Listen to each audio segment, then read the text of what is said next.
ball pops loose, and Maple Grove's going to have it. Right on in front, they score!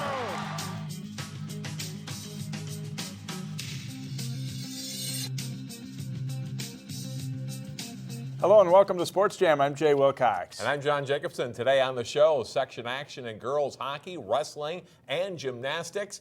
And we'll meet a talented Benilde-St. Margaret skier from Plymouth in our Sports Jam Spotlight. Up first, the state Nordic ski meet. Cold weather pushed the start of the meet back 2 hours, but it was a great day for local racers. The boys up first in their second race, the classic. Tom Norman of Armstrong starts fifth. Leo Hipp of Forest Lake races to the line first in a time of 28:32. He holds off Sean Cork of St. Louis Park for the state title. Corey Rao of St. Cloud Tech is third, followed closely by Norman, who moves up one spot to take fourth place. Then it's a girls' turn, and Osseo's Sarah Bezdacek starts with a 28-second lead after a great freestyle race. And Bezdacek is never threatened down the stretch. He races to the state title in a time of 34:16.5. Second place goes to Michaela Keller-Miller of Wayzata, 48 seconds back of Bezdacek. Anna French of Wayzata closes strong, taking fifth and helping the Trojans to the team title. Hannah Rudd of Armstrong is 10th as the Falcons are runner-up. Here's what some local place winners had to say. Today was a good day to race. I mean, the sun was shining, the sky was blue, and I feel like I had pretty solid races. Well, I was shooting for top 10 for sure. I knew I had a chance. There's like 8 girls, 10 girls that anyone could have taken it, so I knew I had a shot, but it was a good day, felt strong, so it all worked out. The skate race, I was a little tired, but the classic race went really well, and so I was really happy with my finish. It's really fun to win as a team. I like doing well as a team together because then we can share our success, and that's always really fun. Here's a look at the top 8. Wayzata repeats as girls state champion with Armstrong in second. Then it's Stillwater, Eden Prairie, and Forest Lake. Hopkins is 7th. On the boys' side, Forest Lake takes the title ahead of Duluth East, Stillwater, and Mesabi East. Local entrant Wayzata is 7th. And John, a day earlier at the state Alpine meet, Breck's Peter Kiesel finishes second, the only local racer in the top 20. Congratulations to him. Now to gymnastics. The state meet is this Friday and Saturday at the University of Minnesota. 2 local teams won their respective sections last week. Hopkins, one of the teams competing at the Section 6AA meet on Valentine's Day. Royal senior June Varon is a state meet qualifier. She is solid on the balance beam, landing a score of 9.025 to finish third. Top 4 in each event go to state. On the floor exercise, this is Andy Poles of Wayzata. She scores a 9.325 to finish fourth. Her teammate Claire Lorbecki places third. And on the vault, Wayzata's Lorbecki is the only local gymnast to place in the top 4. She comes in second with a score of 9.25. In the uneven bars competition, Lorbecki is also a second place finisher with a score of 9.375. The Wayzata senior goes on to win the all-around title for the 6AA meet. Wayzata closes with a great beam routine from Maddie Aaron, who lands a score of 9.625. That's the top score of the meet. And Wayzata once again takes home the section championship trophy. It's such an awesome feeling to be back. I don't know, I've never felt this much excitement, and I just love my team so much, and I think we deserve it completely. Here are the final team scores. Wayzata repeats as 6AA team champions, a season high score of 143.325 for them. Minnetonka is second with Eden Prairie third and Edina fourth. Hopkins scores a season best mark of 131.75 to finish fifth. At the Section 5AA meet, Champlain Park was looking to repeat as champions. Maple Grove, Osseo, Park Center, and Champlain Park among the teams competing. Maple Grove's Allie Corbell is the vault champion. She's headed to the state. She leads the way with a score of 9.7. Taylor Gookeen of Champlain Park finishes second in the uneven bars with a score of 9.275 on her way to winning the all-around title. The Rebels' Alexa Masters is going to state on the vault. Her score 9.35, another very good night for Champlain Park's team. Park Center's lone state qualifier is freshman Haley Illy. Illy placed second on the balance beam with a score of 9.275. She finished fifth in the all-around. Back to the uneven bars with Maple Grove's Kate Acey. She finishes third in the event with a mark of 9.05 and is headed to state. But Champlin Park is dominant. The Rebels take the top 4 spots in the floor exercise, including Amanda Cunningham here with a score of 9.25. Champlin Park repeats as Section 5AA champions. I qualified for state in everything, including all-around and our team. And I'm super excited for team night so that we all get one more meet to be together before our seniors graduate. Champlin Park sets a new school record for points. 147.125 is their team score. Maple Grove scores a 141.125, a season high for the Crimson, with Park Center in third at 135.9. Rogers is fourth. Osseo finishes sixth. The regular season in boys hockey ended Saturday. Rivals Blake and Breck met in an IMAC conference tilt in Golden Valley. On a 5-minute power play, Justin Paulson's shot is tipped in front by number 10 Carter Breitenfeld for a goal, giving Breck a 2-0 lead in the second period. Another Breck goal here at 2-on-1. Chase Ellingson is stopped, but he gets the rebound and tucks the wraparound into an open net to make it 4-0. Breck adds one more and they win it 5-0 over Blake. And that brings us now to playoff hockey. And the seedings are out for the section tournaments. Blaine is the top seed in Section 5AA. Anoka is the second seed with Centennial third.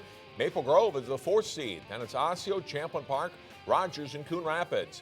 In the quarterfinals Thursday, Osseo and Maple Grove face off at 6 p.m. at the Champlin Ice Forum. At Coon Rapids, Rogers meets Anoka at 6, followed by Champlin Park, Centennial at 8. The semifinals are Saturday at Champlin and the section final next week at Aldrich Arena. Eden Prairie is the top seed in Section 6AA. Minnetonka is second with Wayzata third. Benilde-St. Margaret's is fourth. Then it's Holy Family, Hopkins, and Armstrong Cooper. The quarterfinals are Thursday. Armstrong Cooper opens at Minnetonka. Hopkins and Wayzata play Thursday night at 8 at the Plymouth Ice Center. The semifinals are Saturday in Edina and Bloomington, and the section final is next Wednesday at Mariucci Arena. In Section 2A, Breck is the number 1 seed with Delano second and Orono third. Play opens Wednesday with first-round games. Breck's first game is Friday night at 8 o'clock at Parade against either Chaska or Waconia. Also, Totino Grace is the number 5 seed in Section 4A. The Wayzata girls hockey team knocked off Maple Grove in the Section 6AA playoffs, just the second loss of the season for the Crimson. That put the Trojans into the section final for a second straight year. They face top seed Minnetonka with a spot at state on the line. It doesn't take long for something to happen in this game. Natalie Heising scores just 35 seconds in, and the Trojans are up 1-0. Late in the first period, the skippers Kippen Keller on the rush shoots and scores. It's a 1-1 game through a period. Second period of play, the Trojans' Izzy Shannon shoots. The save is made, but the puck isn't covered, and Sophia Shaver slams home the rebound, putting the Trojans back ahead. It remains 2-1 for a long time, but with just over 5 minutes left in the third, Keller scores from the circle, tying it at 2, and that's the way regulation ends. We go to overtime. Minnetonka's Katie McMillan shoots, and Emma Bigham is on the doorstep, knocking the rebound in. And for the fourth time in 5 seasons, Minnetonka is headed to state as the Section 6AA champions. In Class A, Coach Rhonda Engelhardt and Breck facing top seed Blake in the Section 5 final. First period, Anna Zumwinkel rips a shot top shelf for a goal. That gives the Mustangs a 1-0 lead. Same score in the second when Blake's Jordan Chancellor puts the shot on net. Carly Lund scores on the rebound, and it is 1-1. The Bears later take the lead, but Breck ties the game in the third. Kendall Williamson will swoop in and take the loose puck to knock it home make it a 2-2 game. And likewise at Minnetonka, this one goes to overtime. Carly Bullock scores the game-winning goal for Blake on a rebound. The Bears are headed back to St. Paul to defend their Class A title. A couple of overtime thrillers, heartbreakers for Breck and Wayzata. Yeah, tough way to lose, but at the same time, really good games in both cases. So that's playoff hockey for you. Straight ahead on Sports Jam, section wrestling highlights plus basketball. Welcome back to Sports Jam. Time to turn our attention to wrestling. Section team titles were on the line Saturday. In the semifinals in Section 5, 3A Champlin Park meeting Centennial, and it starts well for the Rebels. Dylan Drogemiller with a pin at 106 pounds over Zach Spetzman. but it's all Cougars from there. Tyler Shilson pins Malik Bird at 126 pounds. At 152, it's another fall for Centennial as John Knoll pins Amani Spencer, and the Cougars easily advance to the finals. The other semifinal is a good one. Maple Grove against Moundsview, and the Mustangs build a big lead. Here at 152, Moundsview's Jack Graham gets the escape in overtime, beats Robert Morgan 2-1. But Elijah Solomon starts a Crimson rally. He beats Benji Keeler 10-3 at 160. Then at 195, a huge win for Maple Grove as Jason Chishado Rodwick gets the pin. The Crimson go up 26-25. Following another Maple Grove win at 220, Barry and Dip clinches it with a pin at heavyweight, and the Crimson advance to the final with a 35-25 win. So it's Maple Grove and top seed Centennial for the section title. At 106, Centennial's Emily Shilson, formerly at Maple Grove, gets the takedown on their way to an 8-3 decision. At 120, Jake Berglund dominates and wins by technical fall for the Cougars. Maple Grove gets a win at 132 pounds as Brad Ostachuk gets a major decision over Fitsum Tilliscore 11-3. At 145, Logan Dick dominates on his way to a 10-3 decision for the Crimson. At 182, Maple Grove's Will Sear gets the takedown on Dorian Tapia. Sear wins a tough 8-5 decision, but Centennial is mostly in control. The Cougars' Justin Moline gets the takedown on Chisato Rodvik at 195. Centennial is the Section 5 champion with a 38-20 win. In Section 6, Wayzata hope to make some noise as the 4th seed.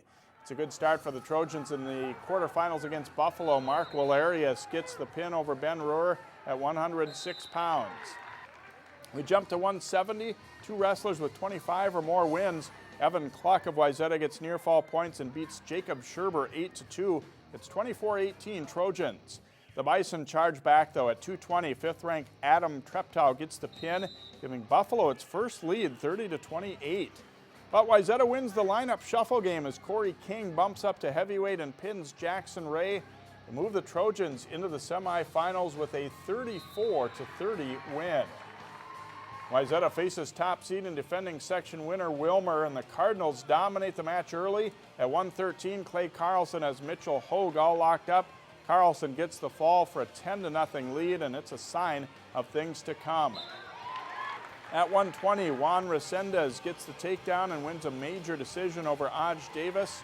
Wilmer wins the first 5 matches. Aaron Cody gets a decision at 138, but Wilmer rolls to a 59-6 win. They also crushed Minnetonka in the section final. In Class 2A, Totino Grace was looking to make a return visit to the state tournament. The Eagles meeting Orono in the Section 5 final. At 126, Michael Bempf locking the cradle on Danny Stritko. Doesn't get the pin, but near fall points give him a technical fall. At 145, out of a scramble, Grace's John Lewis uses the reverse headlock to put Spencer's shoe to his back. He gets the pin, and PG leads for good at 20-16. 195, 3-time state champion Lance Bennett gets the takedown on the way to an 11-4 win over previously unbeaten Jackson Stritko as Totino Grace takes the section title with a 53-19 win. The Armstrong boys basketball team has lost a few games against tough opponents recently. They faced a surging Osseo squad last week. The Falcons build an early lead. Benny Williams, the rebound, passes Jerome Dixon, who feeds Sean Burns for 2. Armstrong leads 10-3. Osseo counters with a 10-3 run of their own. Kyle Williams to Elliott Kane for a 3. And this one ties the game at 13. And then it's Armstrong's turn to go back in front. Burns from Dixon, again beating the defenders to score, plus a foul. The Falcons lead by 8.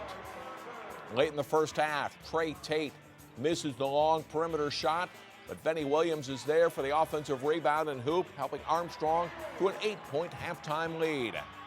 The Falcons open up a double-digit lead in the second half. Evan Nolan is open in the corner, and he hits a 3. It's 43-31 as Armstrong goes on to beat Osseo 69-54.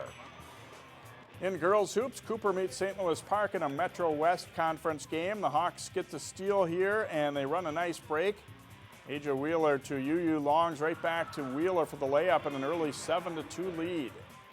Wheeler finds Lauren Johnson at the free throw line. Johnson nails a jumper on her way to a 12-point night, and Cooper leads at 33-30 at halftime. Second half in transition, 8th grader Wheeler splits the D and scores with her offhand. Wheeler has a team-high 17.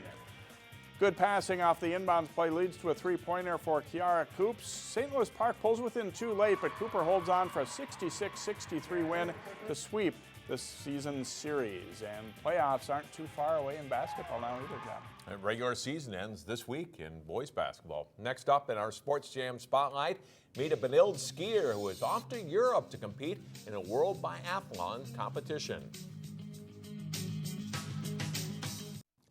Benilde-St. Margaret's junior Amanda Kautzer took up Nordic skiing in 7th grade and has been in the state meet for the last 3 years. The Plymouth native has a good work ethic, and she's locked and loaded to do big things in the sport. Here's Jason Melillo with our Sports Jam Spotlight. Amanda Kautzer loves to ski.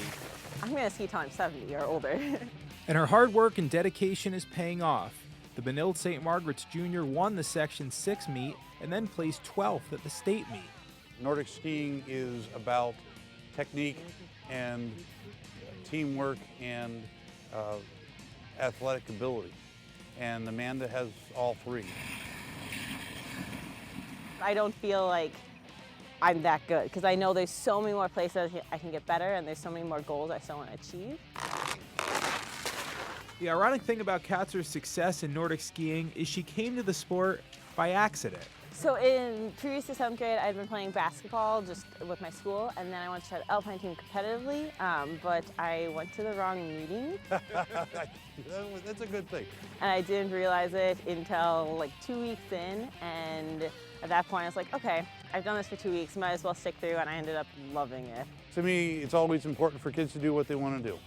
And ultimately, that's what's most important for them in their high school career. They spend a lot of time studying and trying to have a good high school experience, and I'm glad that she wound up choosing Nordic. So. Kautzer is a strong skier in every way, and she has that will to win that can't be taught. Kautzer is also an avid hunter and competitive shooter. She learned to shoot at a young age and recently figured out a way to combine her love of shooting and skiing by training for the biathlon. My head coach for my club team, P.F. Benarski, he was also in the biathlon community. So he saw my interest in shooting and then saw that I was getting better results skiing, so suggested that I try it, and I tried it last summer and loved it. Biathletes ski around a cross-country course, stopping periodically to shoot at targets. For me, the main thing is being able to shoot with a high heart rate. So it's kind of balancing how fast you can ski with still being able to, as my coach said, how to have a fighting chance in the range. In December, Kautzer traveled to Mount Itasca in northern Minnesota to ski in the Junior World Biathlon Championship, and she finished 4th, securing a spot on the U.S. national team for her age group. There were 3 races at the end of December, right after Christmas, and after those 3 races, you automatically qualify the top 2 in each age group, and then the next 2 are on discretion. So after the 3 races, I wasn't in the top 2, so I had a couple days I wasn't sure if I was going to make it, but luckily I made it on discretion. Last Friday, the day after the state Nordic meet in Białystok, Amanda was on a plane to Belarus to compete in the World Championships against the best biathletes from more than 30 nations. In Belarus, these are all world champion biathletes, and the United States is very far behind the rest of the world when it comes to Nordic skiing and biathlon, so she will have some stiff competition. But the opportunity to be part of that experience, I think, is very important and a great honor. Next year, as a senior, Amanda Kautzer will be one of the best Nordic skiers in the state. And who knows, maybe we'll see her competing for the U.S. biathlon team in the Olympics someday. Jason Melillo, 12 Sports. Amanda is skiing at the World Junior Biathlon Championships February 17th through the 24th. We'll be right back. Welcome back to Sports Jam. It's playoff time now in boys hockey, and we are joined today by the Maple Grove Crimson, closing the season strong, winning 6 of their last 7 in the regular season, and starting with Jack Kelly. And I know, Jack, you guys have played an awful lot of good teams and everything. It hasn't been all smooth sailing by any means, but do you feel pretty good about the way the team's playing now heading into the postseason? Yeah, I feel good. I think we're ready to go, and everything's starting to come together, and we should have a good shot at getting through the sections and going to state. Got a good playoff preview kind of test against Osseo. How much fun was that game, and how much do you think that'll prepare both teams, I guess, for playoff time too, just because of the atmosphere? Oh yeah, it was a lot of fun. I mean, both crowds were just going at it, and it was a great atmosphere, and it was just really preparing for like going into state and sections. There'll be big crowds and getting ready to play in front of all those tons of people. Good luck in the playoffs. Thanks for joining us. Thank you. And Joe Norenberg will call you down. You guys have certainly faced a great schedule, and I'm sure at times it was a little discouraging when you had some losses, some losing streaks. But do you feel like everybody stayed together and made this a good positive stretch run for your team? Yeah, in the past we've never really had a schedule quite like this one. I actually enjoy this type of schedule just because I think it's going to prepare us for down the road in sections and stuff like that. So I thought everyone kind of got down a little bit when we started off with a couple of losses, but eventually they kind of looked down the road, and so it's going to prepare us for the end of the year. How much did it help you guys' confidence to close the season strong, even though that was maybe against, maybe not the strongest part of the schedule, but just to, see some success at the end here? Yeah, I mean, we're on about a 4-game winning streak, 5-game winning streak, but I think it's kind of key for our success going into the playoffs. Everyone's kind of in a happy mood at practice at the game, so yeah, I think it's very important for sections here coming up. All right, Joe, thanks for being with us, and good luck in the playoffs. Thank you. And Coach Tom Starkey, your team, you scheduled it tough this year. We knew that coming in, but how do you feel like they handled it overall? We did schedule it tough, and we did that on purpose. And we needed to test ourselves, and we were definitely tested a lot of times this season. And like some of the guys alluded to, I mean, there were times where we would second guess things, and we were a bit down. This is natural anytime you're losing games, but I think in the end, as we've got on our winning streak here, I mean, it only makes you stronger. And we've played all the best teams in the state. And we know we can not only hang with them, but we can beat some of them. What do you like about this team right now in terms of what you're doing on the ice? What's gone well down the stretch? I think the biggest thing is confidence. And, when you can string together some wins going into the playoffs here, that's always a good thing. It doesn't matter what the competition is. It's just kind of that psyche of the guys of, one guy get a nice assist somewhere, and somebody makes a nice back check, or, whatever the case is. Just guys picking each other up, and it just really start to come together and feel like more of a team when you're winning than you're losing. And that's just reality, and that's just the way it is. So it's nice to have that feeling right now. All right, should be a great section again. Tom, thanks for joining us. Best of luck in the playoffs here. Thanks, Jay. Appreciate it. All right, Tom Starkey, the boys hockey coach at Maple Grove, as they get set for Section 5 AA play. We'll leave you with a look at the bracket for Section 5 and then our plays of the week.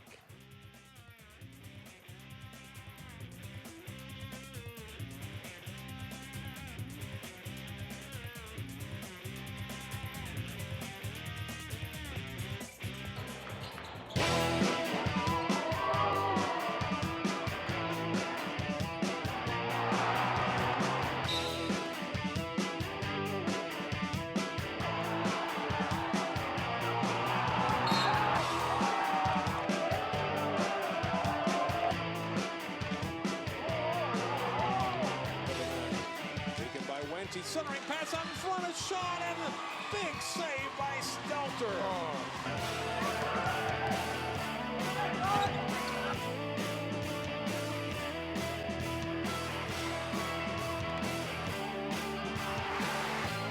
Nice, one player back. Nice little move. Benji scores.